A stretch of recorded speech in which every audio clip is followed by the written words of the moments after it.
next Bible study question that was asked comes from Isaiah 24, verses 21 and 22. The hosts of heaven. And they want to know, who are the hosts of heaven referred to in Isaiah?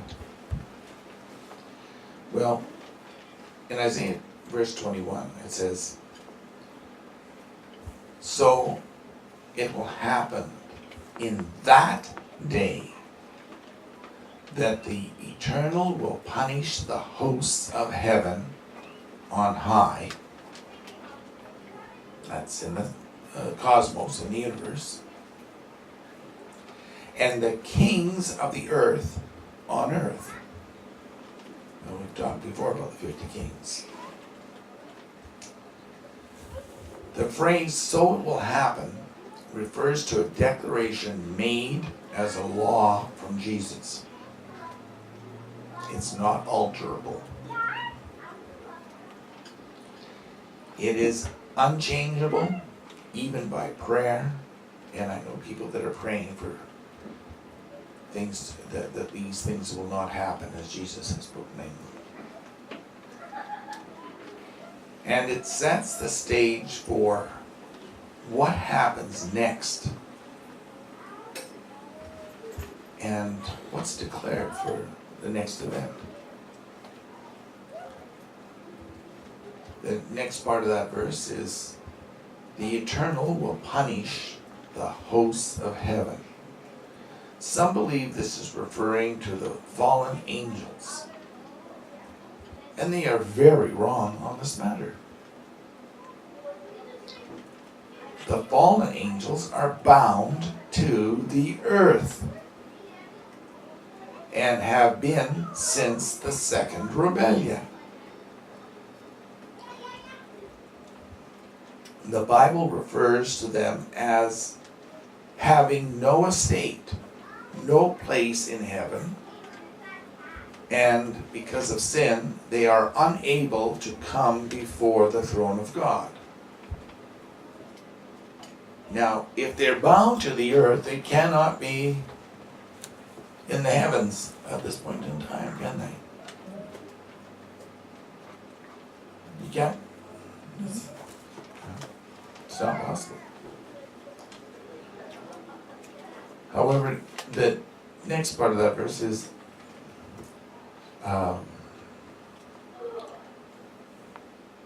the hosts of heaven should read, or the life forms of the cosmos or universe.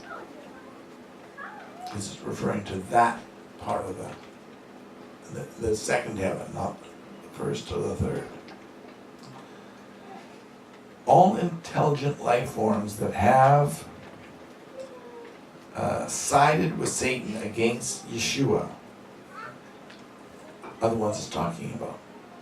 It refers to the time of God's wrath against all flesh.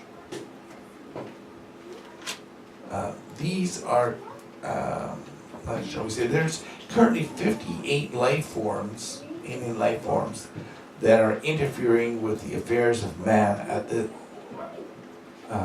this time, and preventing them from walking with God. I believe it's 66 or 68, according to the Roman Catholic Church, that has the most detailed records of all encounters.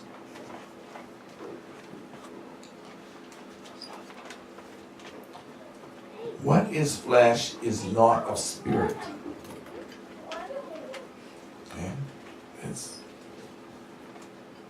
you notice when you pet a dog, it's not a spirit, it's flesh. Okay? Angels are spirit beings that are capable of manifesting in the flesh,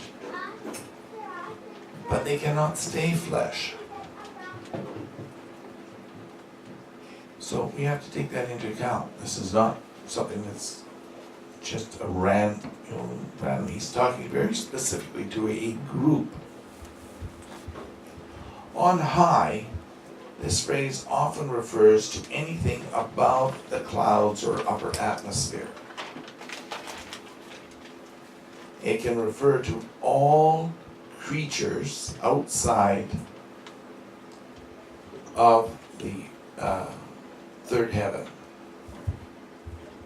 So it can't refer to anything spirit. And again, because the demons do not have access to the cosmos, they're bound to the earth, what is going to happen? There cannot, this cannot be referring to the demons. I mean, how can you be on the earth and in Tartaru or in hell and be up being punished in the sky too at the same time? Just doesn't add up. The last part of verse 21 says, and the kings of the earth, on earth, they'll be punished on earth. If you're on earth, that's where you get punished. If you're up in the sky, flying around in spaceships, guess where you get punished? In the spaceships. So who are the kings? Well, the first group of kings is the Lemurian god kings. These 50 kings have been ruling the earth between 250,000 and 250 to 330 million years. They are very evil and deceptive. The second group of kings is the Atlanteans. They are said to have come to Earth from the Great Bear constellation about 200 to 250 million years ago. They are, again, evil, but they're very irrational. You know, they have this irrational way about them. And they hate the Lemurians. They were apparently used as a part of the police force to prevent the Lemurians from using their time technology to destroy the earth through paradox, like they did Asteria. The third group, known as men of renown, they are half-breeds to the Lemurians, Atlanteans, giants, and those demons who can still manifest. They are noted as enemies of God's people. They're enemies of God's laws, God's purpose for mankind, and especially hated because they especially hate mankind. And yet they seek all the time to have sex with them. So you got a kind of a twisted relationship there. They were noted as very arrogant and very cruel. The fourth group is government rulers, ruling parties, department heads in the civil service. They are noted as greedy, power-hungry rule makers. They make the law, they don't ease it. The fifth group is military leaders, noted for their dehumanizing techniques and cruel approaches, and their disregard of God and His laws.